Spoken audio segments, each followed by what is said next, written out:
السلام علیکم ورحمۃ اللہ وبرکاتہ۔ الحمد للہ رب العالمین والعاقبۃ للمتقین والصلاة والسلام علی سید المرسلین، اما بعد فاعوذ باللہ من الشیطان الرجیم، بسم اللہ الرحمن الرحیم، والعصر ان الانسان لفی خسر الا الذین آمنوا وعملوا الصالحات وتواصوا بالحق وتواصوا بالصبر۔ صدق اللہ مولانا العظیم وصدق رسولہ النبی الامین المتین المبین الکریم۔ ان اللہ وملائکتہ یصلون علی النبی یا ایھا الذین آمنوا صلوا علیہ وسلموا تسلیما۔ اللہم صل علی سیدنا مولانا محمد وآلہ وسلم، صلاۃ و سلام علیک یا رسول اللہ صلی اللہ علیہ وسلم۔ خطبہ مسکونہ کے بعد قرآن پاک کی جن آیتوں کی تلاوت کر کے میں نے اپنے سارے وجود کو مشرف و منور بنایا، مولا اس کے حوالے سے مجھے حق پیغام آپ تک پہنچانے کی توفیق عطا فرمائے۔ خطبے کے بعد میں نے قرآن شریف کی ایک پوری سورت کی تلاوت کی، جسے سورہ عصر کہتے ہیں۔ 30ویں پارے میں ہے۔ قرآن شریف میں جو 114 سورتیں ہیں، ان سورتوں کے اعتبار سے نمبر کے حساب سے دیکھا جائے تو 103 نمبر ہے اس سورت کا۔ سورہ عصر بڑی مختصر سورت ہے، عام طور سے نمازوں میں بھی پڑھی جاتی ہے۔ اس سورت کو نمازی حضرات نماز میں امام صاحب سے سنتے سنتے ہی یاد کر لیتے ہیں۔ بڑی مختصر۔ قرآن شریف میں سب سے چھوٹی سورت اگر دیکھیں تو وہ سورہ کوثر ہے، انا اعطیناک الکوثر۔ یہ اس سورت کے بعد جو سورت سب سے چھوٹی ہے وہ ہے سورہ عصر۔ والعصر ان الانسان لفی خسر الا الذین آمنوا وعملوا الصالحات وتواصوا بالحق وتواصوا بالصبر۔ یہ پوری صورت ہے۔ اسی صورت کے حوالے سے کچھ باتیں آج مجھے آپ کے سامنے پیش کرنی ہیں۔ اس صورت کی اہمیت امام شافعی علیہ الرحمہ کے اس قول سے ہم سمجھ سکتے ہیں۔ امام شافعی نے فرمایا، اگر قرآن شریف میں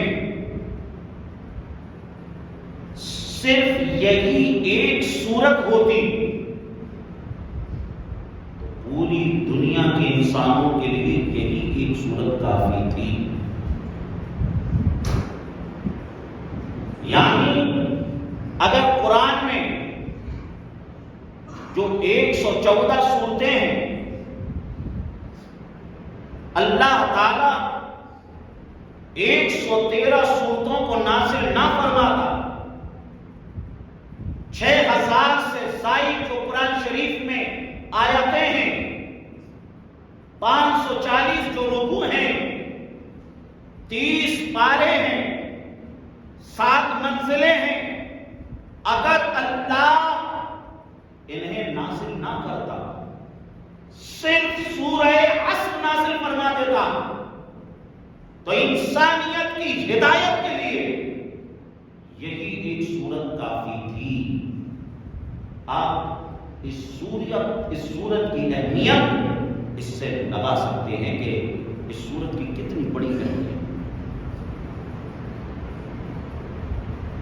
سورہ عصر اللہ فرما رہا ہے والعصر ان الانسان لفی خسر، اس میں نقصان کا ذکر ہے۔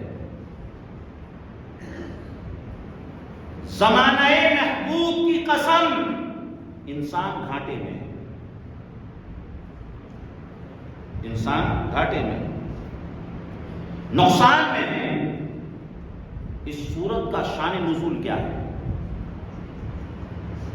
یہ سورت قرآن شریف میں تو 30ویں پارے میں ہے، لیکن یہ سورت نزول کے اعتبار سے دیکھیں تو یہ سورت کا نمبر 10 سورتیں نازل ہونے کے بعد ہی ہے، لیکن قرآن شریف کی ترتیب کے اعتبار سے 103ویں نمبر پر ہے۔ تو یہ جو سورت نازل ہوئی، یہ کیوں نازل ہوئی؟ اس کا شان نزول کیا ہے؟ تو تفسیر عزیزی میں ہے،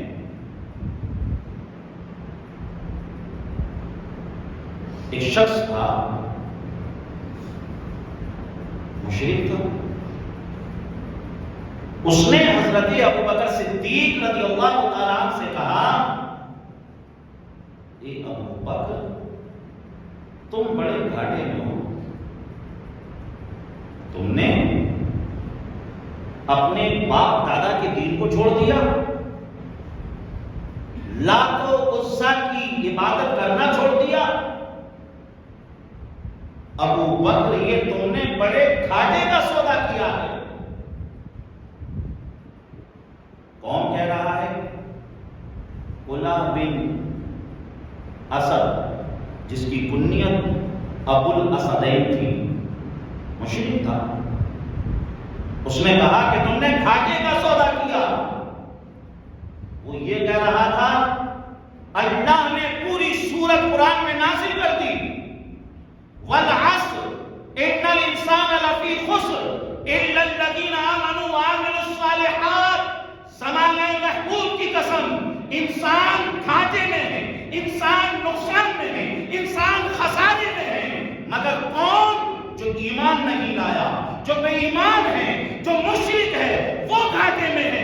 جو ایمان لایا ہے وہ اس دنیا میں بھی فائدے میں ہے، وہ آخرت میں بھی فائدے میں ہے۔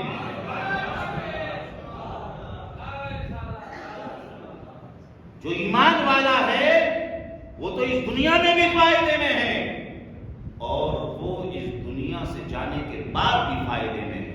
اللہ نے پوری سورت نازل کر دی، یعنی وہ کہہ رہا تھا نا کہ تم نے گھاٹے کا سودا کیا، اللہ نے کہا نہیں، جو ایمان والے ہیں وہ گھاٹے میں نہیں، جو نیک اعمال والے ہیں وہ گھاٹے میں نہیں، جو صبر کی تلقین کرنے والے ہیں وہ گھاٹے میں نہیں، جو دین کی تبلیغ کرنے والے ہیں وہ گھاٹے میں نہیں۔ وہ اس دنیا میں بھی فائدے میں اور آخرت میں بھی فائدے میں۔ تو اب یہ جو سورت نازل ہوئی، اس میں گھاٹے کا ذکر ہے، خسارے کا ذکر ہے کہ انسان گھاٹے میں ہے، انسان نقصان میں ہے۔ اب آدمی گھاٹا کسے سمجھتا ہے؟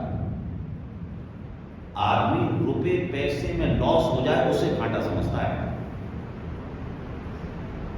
جس کا بزنس برباد ہو جائے اسے گھاٹے میں سمجھتا ہے، جو روڈ پر آ جائے اسے گھاٹے میں سمجھتا ہے، لاس اسی کو سمجھتا ہے انسان۔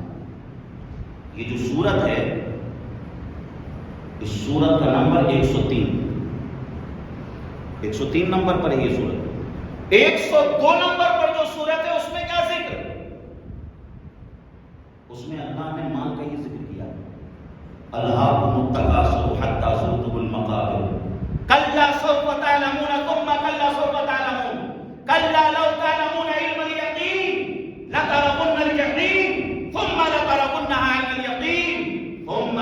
لَتُسْأَلُنَّ يَوْمَئِذٍ عَنِ النَّعِيمِ، کہ جو لوگ صرف مال مال مال روپیہ پیسہ اسی میں لگے رہے، ایک دن کیا ہوا، ان کو اٹھا کر لوگ لے جانے لگے قبرستان، اتنا مال مال کیا کہ آخری دم تک مال مال ہی کرتے رہے۔ قرآن نے واضح طور سے کہا ثُمَّ لَتُسْأَلُنَّ يَوْمَئِذٍ عَنِ النَّعِيمِ، قیامت کے دن چھوڑا نہیں جائے گا، ایک ایک چیز کے بارے میں پوچھا جائے گا، ایک ایک نعمت کے بارے میں اللہ پوچھے گا۔ اللہم نجعل لہ عینین ولسانا وشفتین وہدینہ النجدین۔ انسان یہ دیکھنے کے لیے آنکھیں کس نے دی تھی؟ ہم نے دی تھی۔ یہ سننے کے لیے کان تجھے کس نے دیے تھے؟ یہ ہم نے دیے تھے۔ بولنے کے لیے زبان کس نے دی تھی؟ ہم نے دی تھی۔ تو اچھا دکھے، تیرے ہونٹے، تیرے چہرے پر ہونٹ سجائے، یہ سجانے والا کون تھا؟ ہم تھے۔ قرآن نے کہا أَلَمْ نَجْعَلِ الْأَرْضَ مِهَادًا وَالْجِبَالَ أَوْتَادًا وَخَلَقْنَاكُمْ أَزْوَاجًا وَجَعَلْنَا نَوْمَكُمْ سُبَاتًا وَجَعَلْنَا اللَّيْلَ لِبَاسًا وَجَعَلْنَا النَّهَارَ مَعَاشًا وَبَنَيْنَا فَوْقَكُمْ سَبْعًا شِدَادًا وَجَعَلْنَا سِرَاجًا وَهَّاجًا وَأَنزَلْنَا مِنَ الْمُعْصِرَاتِ مَاءً ثَجَّاجًا لِنُخْرِجَ بِهِ حَبًّا وَنَبَاتًا وَجَنَّاتٍ أَلْفَافًا إِنَّ يَوْمَ الْفَصْلِ كَانَ مِيقَاتًا۔ اللہ تعالیٰ ان آیتوں میں کیا بیان کر رہا ہے؟ اللہ فرما رہا ہے انسان غور کر، یہ زمین کا بچھونا کس کے لیے بچھایا؟ تیرے لیے بچھایا۔ یہ آسمان کا شامیانہ کس کے لیے لگایا؟ یہ ہم نے تیرے لیے لگایا۔ یہ شمس و قمر کی تندیلیں کس کے لیے لٹکائیں؟ یہ بھی ہم نے تیرے لیے لٹکائیں۔ یہ ستاروں کے کنکمے کس کے لیے لگائے؟ یہ بھی ہم نے تیرے لیے لگائے۔ بحر و بر کو کس کے لیے بنایا؟ تیرے لیے بنایا۔ شجر و حجر کو کس کے لیے بنایا؟ تیرے لیے بنایا۔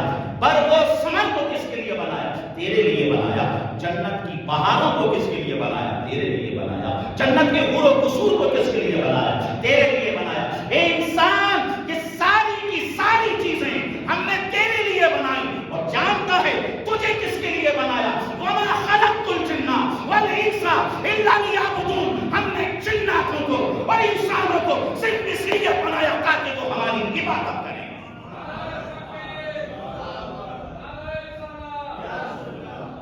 اللہ نے عبادت کے لیے بنایا۔ اللہ قیامت میں پوچھے گا تمام نعمتوں کے بارے میں۔ ثُمَّ لَتُسْأَلُنَّ يَوْمَئِذٍ عَنِ النَّعِيمِ، ایک ایک نعمت کے بارے میں پوچھا جائے گا، ایک ایک نعمت کے بارے میں پوچھا جائے گا۔ اور جانتے ہیں فَأَمَّا مَنْ يَعْمَلْ مِثْقَالَ ذَرَّةٍ خَيْرًا يَرَهُ وَأَمَّا مَنْ يَعْمَلْ مِثْقَالَ ذَرَّةٍ شَرًّا يَرَهُ۔ اگر ذرہ برابر بھی بھلائی کی ہوگی نا، اللہ اس کی جزا دے گا، اور ذرہ برابر بھی کسی کے ساتھ برا کیا ہوگا نا، اس کی گرفت ہوگی، اس کی پکڑ ہوگی۔ عزیزان محترم، جس زمین پہ گناہ کیا ہے وہ زمین کہے گی مولا میں گواہی دیتی ہوں اس نے میرے اوپر گناہ کیا۔ عزیزان محترم، عزیزان محترم، اس دن سمجھ لیجئے ایک چیز کے بارے میں پوچھا جائے، ایک ایک چیز کے بارے میں۔ تو اس صورت سے پہلے جو صورت ہے نا، اس میں مال کا ذکر، اتنا مال کہ قبروں تک پہنچ گئے، تب تک مال مال کرتے رہے۔ اور اس صورت کے بعد والی جو صورت ہے 104 نمبر کی صورت، اس میں اللہ نے کیا کہا؟ وَيْلٌ لِكُلِّ هُمَزَةٍ لُمَزَةٍ الَّذِي جَمَعَ مَالَهُ وَعَدَّدَهُ يَحْسَبُ أَنَّ مَالَهُ أَخْلَدَهُ كَلَّا لَيُنبَذَنَّ فِي الْحُطَمَةِ وَمَا أَدْرَاكَ مَا الْحُطَمَةُ نَارُ اللَّهِ الْمُوقَدَةُ الَّتِي تَطَّلِعُ عَلَى الْأَفْئِدَةِ۔ اس صورت میں کیا بیان کیا ہے عزیزان محترم؟ اس میں بھی مال کا ذکر کیا ہے اللہ نے۔ لوگ کیا کر رہے ہیں؟ الَّذِي جَمَعَ مَالَهُ وَعَدَّدَهُ، اتنا مال جمع کی، اتنا مال جمع کی، اس کو گن گن کے رکھنے لگے، گن گن کے رکھ رہے ہیں۔ الَّذِي جَمَعَ مَالَهُ وَعَدَّدَهُ، اتنا مال جمع کیے، گن گن کے رکھے۔ کیا سوچ رہے تھے کہ یہ مال ہمیشہ ہمارے ساتھ رہے گا، یہ مال ہمیں بچا لے گا۔ عزیزان محترم، لیکن یہ مال بھی کام نہیں آئے گا۔ مال کب تک ہے؟ جب تک آپ کی سانسیں جاری ہیں، جب تک آپ کی آنکھیں کھلی ہوئی ہیں، یہ مال آپ کے ساتھ ہے۔ جس دن آنکھ بند ہوئی، جس دن سانس بند ہوئی، یہ مال آپ کے وارثوں کا ہو جائے گا، آپ کا نہیں رہے گا۔ تو اس سے پہلے والی جو صورت تھی اس میں بھی مال کا ذکر، اور اس کے بعد والی جو صورت ہے اس میں بھی مال کا ذکر۔ اب خسارہ آدمی کسے سمجھتا ہے؟ مالی نقصان ہو جائے اسے خسارہ سمجھتا ہے، اسے ہی نقصان سمجھتا ہے۔ لیکن قرآن نے یہاں کہا والعصر، عصر کی قسم، عصر کی قسم، انسان گھاٹے میں ہے، انسان نقصان میں ہے۔ یہاں یہ جو واو ہے نا والعصر میں واو، یہ واو قسم کے لیے ہے، یعنی یہاں قسم کھائی جا رہی ہے، قسم ہے عصر کی۔ اننا جو آتا ہے نا عربی میں، بے شک اس کا ترجمہ ہوتا ہے ان الانسان، انسان عربی زبان کا ہی لفظ ہے، ان الانسان، بے شک انسان، لفی ان الانسان لفی خسر، کہ جو انسان جو ہے یہ خسارے میں ہے۔ بے شک بھی کہا گیا، لام تاکید کا بھی لایا گیا۔ عزیزان محترم، اللہ تبارک، ہم قسم کب کھاتے ہیں؟ جب ایسا لگے کہ سامنے والا ہماری بات کا انکار کر سکتا ہے، تب قسم کھاتے ہیں۔ بعد میں پسند پیدا کرنے کے لیے قسم کھاتے ہیں۔ بتاؤ اللہ تعالیٰ کی بات کوئی ایسی ہو سکتی ہے جس میں وزن نہ ہو؟ اللہ کی ہر بات وزنی، لیکن یہاں اللہ قسم کھا کے بتا رہا ہے والعصر، زمانے کی قسم، عصر کی قسم، ان الانسان لفی خسر، بے شک واقعی انسان گھاٹے میں ہے، انسان نقصان میں ہے۔ عزیزان محترم، انسانوں کو سمجھانے کے لیے، لوگوں کو سمجھانے کے لیے اللہ نے یہاں اس آیت میں قسم یاد فرمائی۔ اگر قرآن شریف کی ترتیب کے اعتبار سے دیکھیں تو قرآن میں اللہ نے کئی جگہ قسمیں اٹھائی ہیں، کئی جگہ قسمیں یاد فرمائی ہیں۔ والضحیٰ واللیل اذا سجا والشمس وضحاها والقمر اذا تلاها والنہار اذا جلاها واللیل اذا یغشاها۔ اللہ نے ان آیتوں میں قسم یاد فرمائی ہیں۔ قرآن شریف میں ترتیب کے اعتبار سے جو سب سے آخری قسم ہے وہ اسی صورت میں ہے، والعصر۔ اور سب سے پہلی قسم وَلَا وَرَبِّكَ لَا يُؤْمِنُوا حَتَّى يُحَكِّمُوكَ فِي مَا شَجَرَ بَيْنَهُمْ۔ یہ آیت وہ ہے جس میں اللہ نے سب سے پہلے قسم یاد فرمائی ترتیب کے اعتبار سے، اور ترتیب کے اعتبار سے دیکھا جائے سب سے آخری قسم اسی صورت میں، سورہ عصر میں، سورہ عصر میں اللہ نے فرمایا والعصر، قسم ہے عصر کی، عصر کی قسم ہے۔ اب یہ عصر کیا ہے؟ عصر کیا ہے؟ اس سلسلے میں ہمیں محدثین کے مفسرین کے اقوال ملتے ہیں۔ باتیں سمجھ میں آ رہی؟ ارے باتیں سمجھ میں آ رہی ہیں؟ آ رہی ہیں تو جی لگا کے بولو سبحان اللہ، اور بلند آواز سے بولو، اور بلند آواز سے بولیے۔ ماشاء اللہ باتیں سمجھ میں آ رہی ہیں۔ تو کئی قول ہیں۔ والعصر، قسم ہے عصر کی۔ عصر سے کیا مراد ہے؟ اس میں مفسرین کے کئی اقوال۔ ایک قول یہ ہے کہ یہاں عصر سے مراد نماز عصر ہے، نماز عصر۔ اللہ نے عصر کی نماز کی قسم یاد فرمائی، قسم ہے عصر کی۔ کیوں عصر کی نماز کی قسم یاد فرمائی؟ کیونکہ یہ جو عصر کی نماز ہے اس کی بڑی فضیلت ہے۔ قرآن میں اللہ نے فرمایا حافظوا علی الصلاۃ، حافظوا علی الصلاۃ والصلاۃ الوسطی، حافظوا علی الصلوات والصلاۃ الوسطی۔ تمام نمازوں کی حفاظت کرو، تمام نمازوں کی پابندی کرو، خاص طور سے بیچ والی نماز کی۔ تو یہ جو عصر کی نماز ہے یہ بیچ میں، اس کی پابندی کرو۔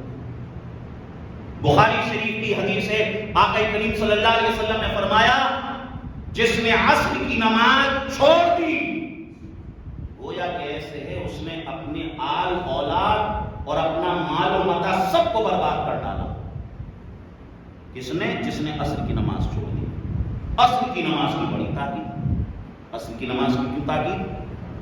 اس لیے اب آج تو خیر ویسا وقت نہیں رہا، ورنہ پہلے کیا ہوتا تھا کہ آدمی جو بھی کاروبار کرتا تھا وہ مغرب تک کرتا تھا، مغرب جیسی ہوئی، جیسے ہی سورج ڈوبا کاروبار بند، لوگ جو ہے اپنے گھر کی تیاریاں کرنے لگتے، کیا بیچا اس کا حساب کتاب کرنے لگ جاتے۔ تو یوں کر کے جو عصر کا وقت ہوتا تھا یہ بڑا نازک وقت ہوتا تھا، اور آدمی جو ہے نا کاروبار میں، گراہکوں میں اور ادھر ادھر میں جو ہے سامان سمیٹنے میں اس میں لگ جاتا تھا۔ تو اس لیے اس نماز کی اہمیت بتائی کہ جو ہے خالی اپنے کاموں میں، کاروبار میں نہ لگے رہیں، بلکہ اس نماز کی پابندی کریں۔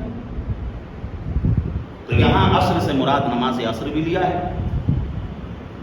ایک قول عصر سے یہ مراد ہے جو شام کا جو وقت ہوتا ہے، عصر کا جو وقت ہوتا ہے وہ وقت مل لیا ہے۔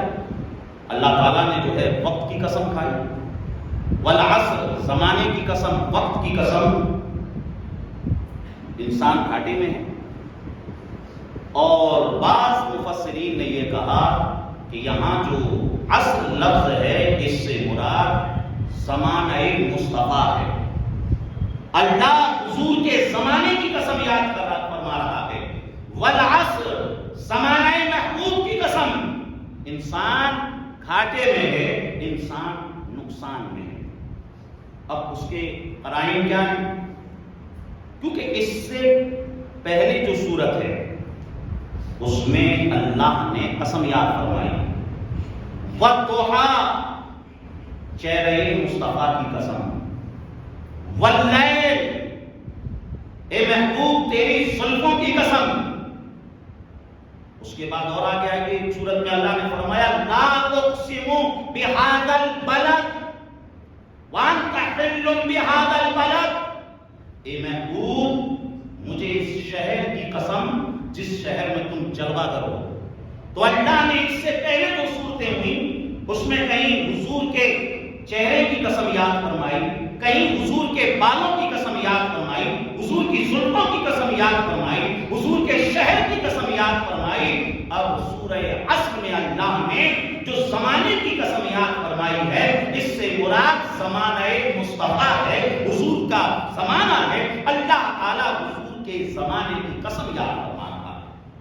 ایک قول یہ بھی لیا ہے، اور علماء یہاں یہ بھی بیان کرتے ہیں کہ یہاں اللہ نے فرمایا والعصر ان الانسان لفی خسر، اے محبوب تمہارے زمانے کی قسم انسان گھاٹے میں ہے، انسان نقصان میں ہے۔ اور اس سے پہلی والی جو سورت جہاں اللہ نے فرمایا والضحیٰ چاشت کی قسم، صبح اور اس کی روشنی کی قسم، وہاں صبح کی قسم یاد فرمائی، والضحیٰ میں صبح کی قسم یاد فرمائی، چاشت کی قسم یاد فرمائی، اور یہاں والعصر یعنی اس سے مراد ایک شام کا وقت ہے اس کی قسم یاد فرمائی۔ ایسا بھی ہو سکتا تھا کہ وہاں والضحیٰ کے بعد ایسا فرما دیتا اللہ ان الانسان لفی خسر، صبح کی قسم انسان گھاٹے میں ہے، لیکن وہاں نہیں، یہاں پر والعصر شام کے وقت کی قسم انسان واقعی نقصان میں ہے، انسان گھاٹے میں ہے۔ عزیزان محترم وہاں صبح کی یہاں شام کی۔ اب علماء بیان کرتے ہیں جو اللہ وہاں صبح کی قسم یاد فرما رہا ہے اس سے مراد مصطفیٰ جان عالم صلی اللہ علیہ وسلم کا میلاد ہے۔ آقا کریم صلی اللہ علیہ وسلم کا اس دنیا میں آنے کی قسم یاد فرما رہا ہے، اور جو والعصر فرما رہا ہے شام کی قسم، مطلب یہ ہے اب نبی کریم صلی اللہ تعالیٰ علیہ وسلم کا جو ظاہری زندگی کا وقت تھا، سرکار صلی اللہ علیہ وسلم کی حیات طیبہ کے آخری وقت کو یہاں پر یاد فرمایا گیا ہے۔ مطلب کیا ہے؟ اللہ تعالیٰ نے مصطفیٰ کی میلاد کی بھی قسم یاد فرمائی اور مصطفیٰ کی اس دنیا سے جانے کی قسم بھی یاد فرمائی۔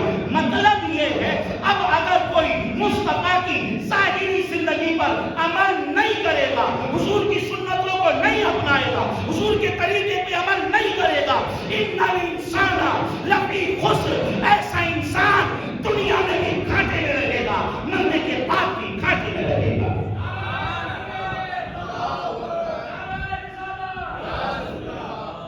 دیکھیے بڑی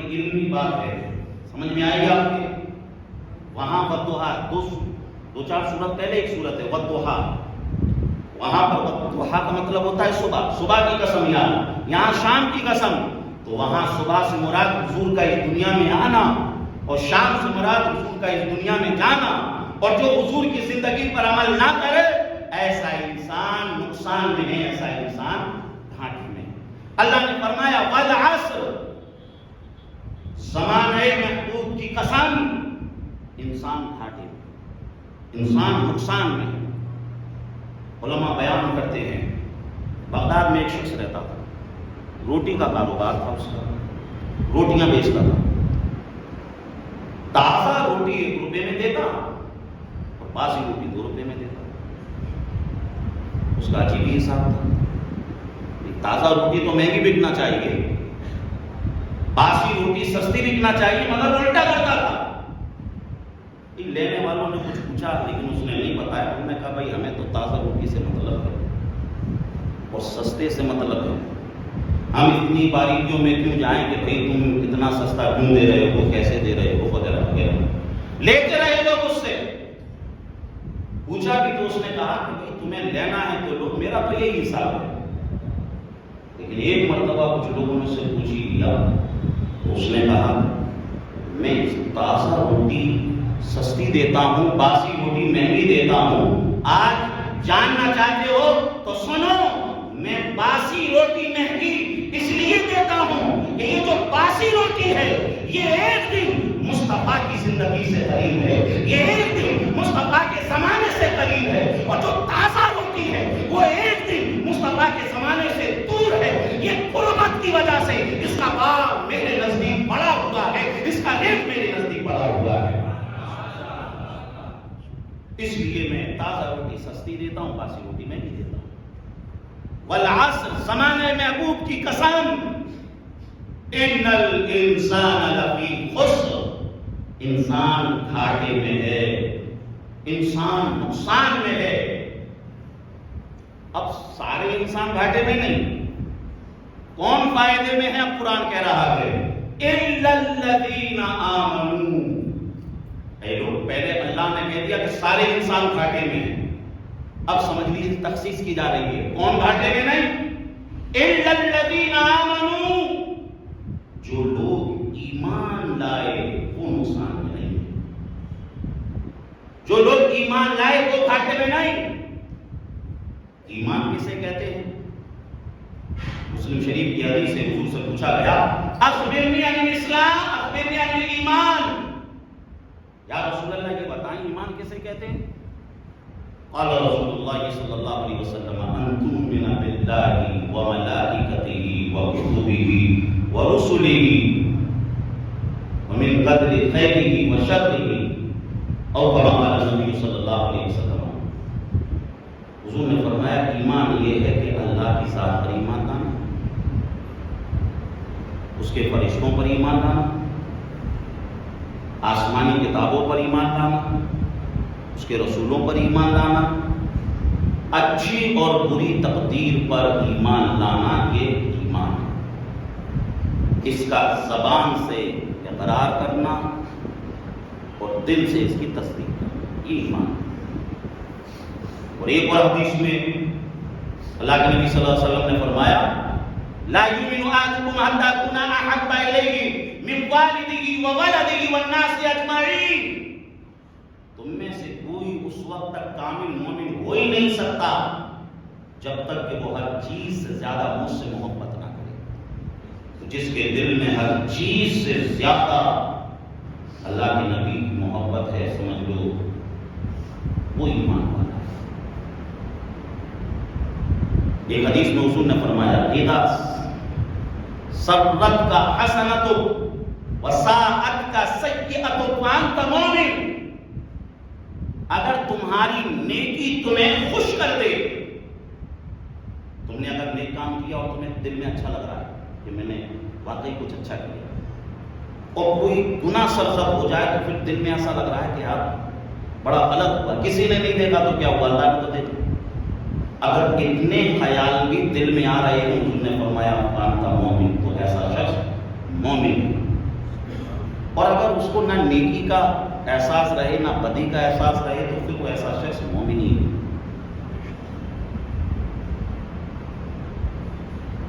ایک جگہ قرآن میں فرمایا اگر مومن ہو جاؤ گے تو پھر کیا ہو جائے گا؟ وَلَا تَهِنُوا وَلَا تَحْزَنُوا وَأَنْتُمُ الْأَعْلَوْنَ إِن كُنتُم مُؤْمِنِينَ۔ اگر تم سچے مومن ہو گئے نا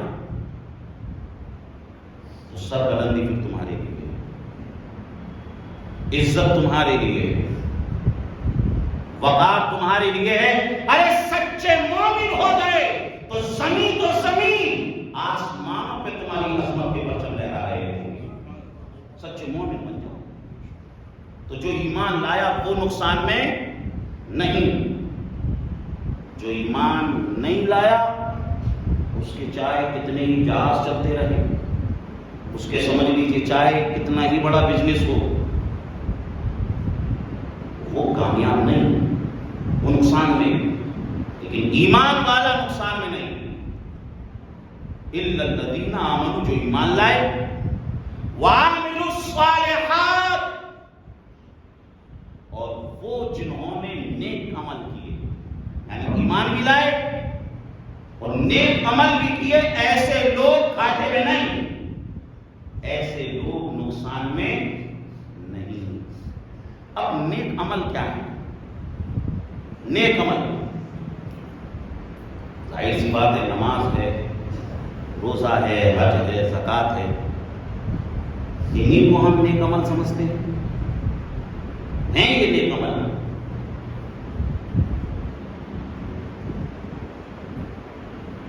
یہ نیک اعمال ہیں، لیکن میں آؤ کنز العمال کی ایک حدیث آپ کو سناتا ہوں، دل کے کانوں سے اس حدیث کو سنیے گا۔ کنز العمال کی، نماز، روزہ، حج، زکوٰۃ، یہ سارے کے سارے اعمال نیک اعمال ہیں، سارے کے سارے اعمال بھی نیک اعمال ہیں۔ لیکن کنز العمال کی حدیث سنو، آقا کریم صلی اللہ علیہ وسلم نے نماز پڑھائی، نماز پڑھانے کے بعد سرکار مصلی پہ ہی جلوہ کر گئے، صحابہ اکرام ارد گرد آ کر بیٹھ جاتے ہیں اور سرکار صلی اللہ علیہ وسلم سے بات چیت ہو گئی۔ آقا نے فرمایا اے میرے پیارے صحابہ، آج میں تمہیں جنتی دکھاتا ہوں، آج میں تمہیں ایک جنتی دکھاتا ہوں، مالک کونین ہے وہ پاس کچھ رکھتے نہیں، دو جہاں کی نعمتیں ہیں ان کے خالی ہاتھ میں۔ آقا نے فرمایا آج تمہیں میں جنتی دکھاتا ہوں۔ صحابہ نے کہا یا رسول اللہ جنتی بتائیے کون ہے؟ آقا نے فرمایا اس دروازے کی طرف دیکھو، جو اس دروازے سے ابھی آیا تھا نا وہ جنتی ہے، اور اگر تم نے اسے دیکھ لیا مطلب ایک جنتی کو دیکھ لیا۔ سارے صحابہ سمجھ لیجیے دروازے کی طرف دیکھنے لگے، آج کس کی قسمت کا ستارہ چمکنے والا ہے، دیکھ رہے ہیں آج کسے جنت کا مژدہ ملنے والا ہے۔ دیکھتے رہے، ایک انصاری صحابی بوڑھے تھے، ضعیف تھے، وہ آئے، انہوں نے وضو بنایا، نماز پڑھی اور اس کے بعد سرکار کے پاس آ کر بیٹھ گئے۔ صحابہ نے انہیں مبارکبادیاں دی ہوں گی کہ اللہ کے رسول نے آپ کو دنیا میں نہیں جنت کا مژدہ سنا دیا۔ بہرحال دوسرے دن پھر نماز کے بعد سرکار بیٹھے، آقا نے فرمایا آج میں پھر تمہیں جنتی دکھاؤں گا، دیکھو گے جنتی؟ صحابہ نے کہا یا رسول اللہ، کہا کہ اس دروازے سے جو آئے گا وہ جنتی ہے۔ صحابہ پھر دیکھنے لگے، دوسرے دن بھی وہی صحابی، وہی انصاری صحابی جو کل آئے تھے، آج پھر وہی، انہوں نے وضو بنایا، نماز پڑھی، وضو کے پاس آ کر بیٹھے۔ غور سے سنیے گا اس کو، غور سے، اور اس حدیث کو اپنے ساتھ لے کر چلیے گا۔ انہوں نے نماز پڑھی، پھر آ کر حضور کے پاس بیٹھ گئے، پھر انہوں نے ہو سکتا ہے مبارکبادیاں دی ہوں۔ تیسرے دن سرکار نماز پڑھا کر پھر بیٹھے، آج پھر سرکار نے کہا میں تمہیں آج پھر جنتی دکھاؤں۔ پھر صحابہ دیکھنے لگے، تیسرے دن میں وہی صحابی وہ آئے اور ان کا نماز پڑھی آ کر بیٹھ گئے. اب صحابہ کی جماعت میں ایک صحابی تھے جن کا نام تھا عبداللہ بن عمرو بن عاص. یہ جو صحابی تھے حضرت عبداللہ، یہ کتنی عبادت کرتے تھے معلوم ہے؟ ایک دن میں روزانہ ایک قرآن شریف مکمل پڑھتے تھے.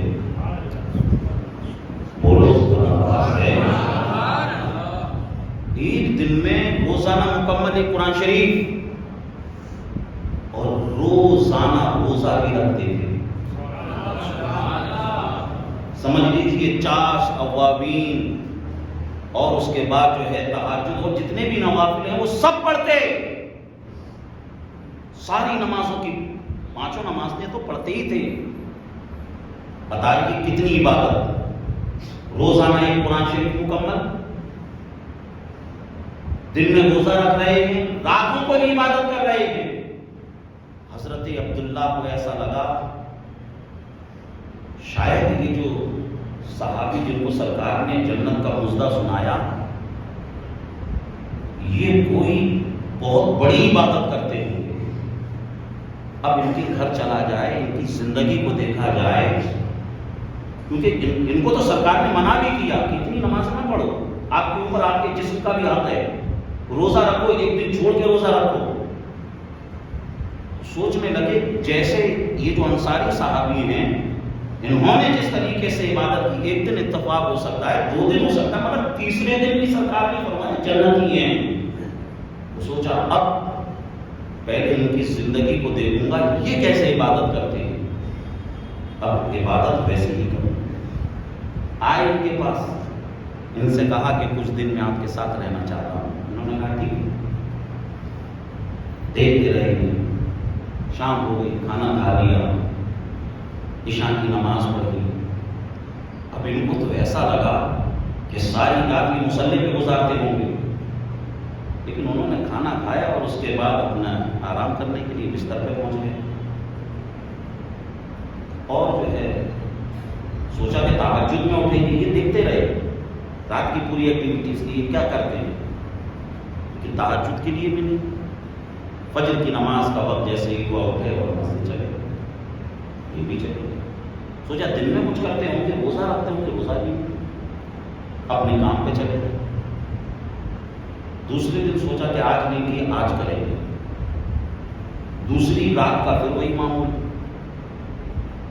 سوچا آج بھی نہیں کی. تیسری رات کا پھر سوچا کہ آج کریں گے. تینوں راتیں گزر گئی، 3 دن گزر گئے.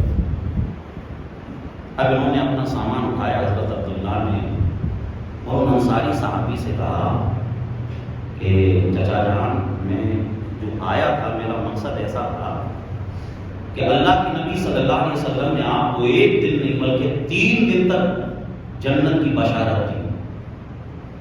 میں یہاں جو آیا تھا وہ صرف اس لیے آیا تھا کہ آپ کو قریب سے دیکھوں کہ آپ کیسے اللہ کی عبادت کرتے ہیں، پھر اسی طریقے سے میں بھی اللہ کی عبادت کروں. تو انہوں نے کہا یا ابن اخی، یہ میرے بھتیجے، جو تم نے دیکھا ہے میری زندگی کا وہی معمول ہے. آپ مجھے بتاؤ، اگر آپ کچھ چھپا رہے ہو، کچھ الگ سے نمازیں پڑھتے ہو، کچھ الگ سے کوئی طریقہ ہو آپ کا عبادت کا، بتاؤ، میں وہ سیکھنا چاہتا ہوں اور اسی طریقے سے پھر اللہ کی عبادت کرنا چاہتا ہوں. کہا کہ بھتیجے عبداللہ، ایسی کوئی عبادت نہیں، ایسی کوئی کام نہیں جو تم نے ان 3 دنوں میں دیکھا اس کے علاوہ میں کرتا ہوں. میری زندگی کے یہی اعمال ہیں، میری صبح و شام اسی طریقے سے گزرتی ہے. بہرحال حضرت عبداللہ نے کہا میرا تو وہی مقصد تھا، خیر میں اب جا رہا ہوں، کچھ نہیں. اب جو بات انہوں نے کہی ہے وہ غور سے سنیے. انہوں نے کہا عبداللہ ادھر آؤ. عبداللہ سامنے آ گئے. کہا کہ عبداللہ، نمازیں تو وہی 5 پڑھتا ہوں، روزے بھی وہی رمضان کی رکھتا ہوں، نمازیں وہی 5، جو بھی قرآن شریف کی تلاوت ہوتی ہے مختصر سی کر لیتا ہوں، لیکن ایک عمل ہے، اے عبداللہ، یہ جو دل ہے نا میرا، اس دل میں کسی کے لیے حسد نہیں ہے، اس دل میں کسی کے لیے برائی نہیں ہے، اس دل میں کسی کے لیے کینہ نہیں ہے، اس دل میں کسی کے لیے جلن نہیں ہے، اس دل میں کسی کا اچھا دیکھ کر برا نہیں ہے، بس یہی میرا ایک عمل ہے۔ حضرت عبداللہ نے کہا چچا تم اس عمل کو چھوٹا سمجھ رہے ہو، اللہ کے نبی نے تمہیں اسی عمل کی وجہ سے جنت کا مزہ سنایا ہے۔ بلند آواز سے بولیے، میاں نماز پڑھ لینا آسان ہے، تراویحاں پڑھ لینا بھی آسان ہے، روزے رکھ لینا بھی آسان ہے، قرآن کی تلاوت کر لینا بھی آسان ہے، زندگی بھر مجاہدہ کر لینا بھی آسان ہے، لیکن اس دل کو سنبھالنا بہت مشکل ہے۔ اس دل میں برا خیال نہ آئے یہ بہت مشکل ہے، اس دل میں کسی کے لیے حسد پیدا نہ ہو یہ بہت مشکل ہے۔ عزیزان محترم، نماز بھی پڑھ رہے ہیں اور کسی کا برا بھی چاہ رہے ہیں، نماز بھی پڑھ رہے ہیں اور سوچ رہے ہیں کہ اس کا کام دھندا خراب ہو جائے، روزے بھی رکھ رہے ہیں۔ عزیزان محترم، یہ اعمال ہیں، لیکن تمام اعمال سے بڑا عمل کیا ہے؟ اپنے دل کو سنبھال لینا، اپنے دل کو صاف کر لینا، اپنے دل کو سمجھ لیجیے جھوٹ، چغلی، غیبت، کینہ، حسد، جلن، کپٹ، ان تمام برائیوں سے سمجھ لیجیے جس نے اپنے دل کو صاف کر لیا، اب اگر وہ نماز پڑھے گا تو اسے نماز میں بھی چاشنی ملتی ہوئی نظر آئے گی، اب اگر وہ روزہ رکھے گا اسے روزے کا فیض ملتا ہوا نظر آئے گا، اب اگر وہ عبادت کرے گا اسے ایسا لگے گا میرا تعلق میرے مولا سے جڑ چکا ہے۔ اس لیے اپنے دل کو سنبھالو۔ اللہ نے فرمایا اِلَّا الَّذِينَ آمَنُوا وَعَمِلُوا الصَّالِحَاتِ، سب انسان گھاٹے میں ہیں، کون گھاٹے میں نہیں؟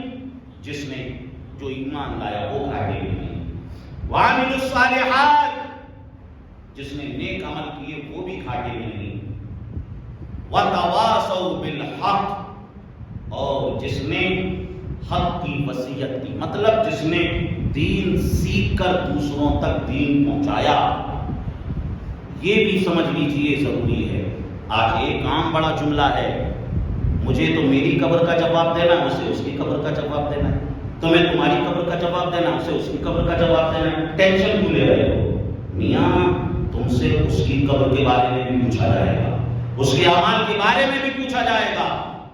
اب اگر کوئی پڑوسی تمہارا گناہ کر رہا ہے، غلط کام کر رہا ہے، آپ نے اس کو نہیں روکا، پوچھا جائے گا کیوں نہیں اسے روکا؟ قرآن میں اللہ نے جگہ جگہ حکم دیا، تأمرون بالمعروف وتنہون عن المنکر، بھلائی کا حکم دو، برائی سے روکو، برائی سے روکنے کا حکم دیا ہے۔ اب اگر برائی سے نہیں روکا، سمجھ لیجئے اس کی وجہ سے کہیں ایسا نہ ہو کہ ہم آزمائش میں آ جائیں اور اللہ کی اسی گناہ کی وجہ سے ہماری پکڑ فرما لے اور ہمیں جہنم میں پہنچا دے۔ پوچھا جائے گا، ایسا مت سوچنا کہ مجھے تو صرف اپنی قبر کا جواب دینا ہے، اپنے اعمال کا جواب دینا ہے، نہیں، دوسروں کا بھی پوچھا جائے گا، جو تمہارے ماتحت ہیں ان کا بھی پوچھا جائے گا، تمہارے بچوں کا بھی پوچھا جائے گا، تمہارے ماتحت جتنے لوگ ہیں ان کے بارے میں بھی تم سے پوچھا جائے گا۔